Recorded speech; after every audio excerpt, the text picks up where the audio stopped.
से कहना सदा सत्य वचन, ऐसा था शहंशाह का मिशन। सन 1943 से लेकर 1962 तक का शहंशाह जी का सारा जीवन संघर्ष और साहस का मुंह बोलता चित्र है। प्रचार कार्य में कई प्रकार की रुकावटें आईं। कभी आर्थिक अभाव के कारण सामाजिक और पारिवारिक कठिनाइयों का सामना करना पड़ा, कभी प्रचलित धारणाओं में विश्वास रखने वालों के विरोध और प्रकोप का भाजन बनना पड़ा। लेकिन शहंशाह जी इन सब को ईश्वर की इच्छा मानकर सहर्षी सहन करते रहे और अपने गुरु द्वारा बताए गए सत्य सिद्धांतों के प्रचार में निरंतर रत रहे। उस समय के अन्य निरंकारी महापुरुषों ने भी इस प्रचार कार्य में शहंशाह जी को बढ़ चढ़कर योगदान दिया। आपके प्रचार का क्षेत्र अधिकतर रावलपिंडी, पेशावर, मर्दान, कैमलपुर और हजारा आदि नगर रहे। इन क्षेत्रों के लोगों ने काफी संख्या में आपकी विचारधारा को अपनाकर आप द्वारा संचालित अभियान में अपनी शक्ति अनुसार योगदान दिया।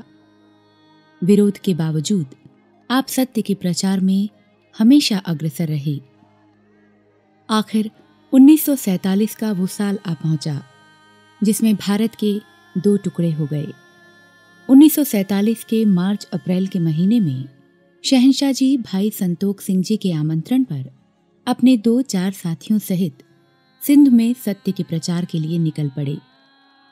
भाई संतोख सिंह जी गड़ी खैरो सिंध में सर्राफा का छोटा मोटा व्यवसाय करते थे।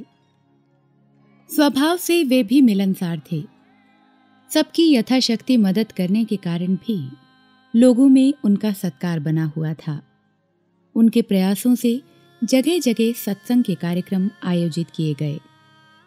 चूंकि बिलोचिस्तान का क्षेत्र बिल्कुल ही साथ लगता था, वहां भी शहंशाह जी ने जिस मिठास से लोगों को सच की प्राप्ति की प्रेरणा दी, उससे प्रभावित होकर कई मुसलमान सज्जनों ने भी आपसे दीक्षा लेकर अपने जीवन को नया मोड़ दिया।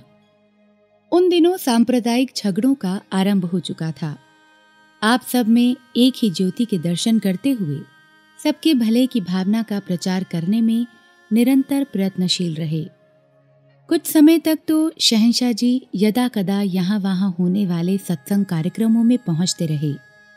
लेकिन जल्द ही वो दिन भी आ गया जब आपने अपने बहुत से सत्संगी साथियों को अपने ही पास बुलाकर उनकी सेवा का सारा भार वहन करना शुरू कर दिया।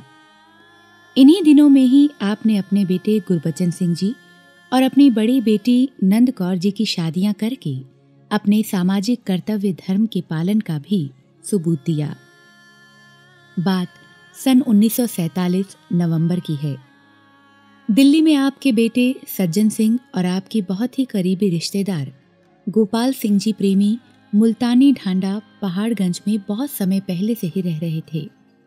आप भी उनके साथ अब दिल्ली के पहाड़गंज आकर रहने लगे।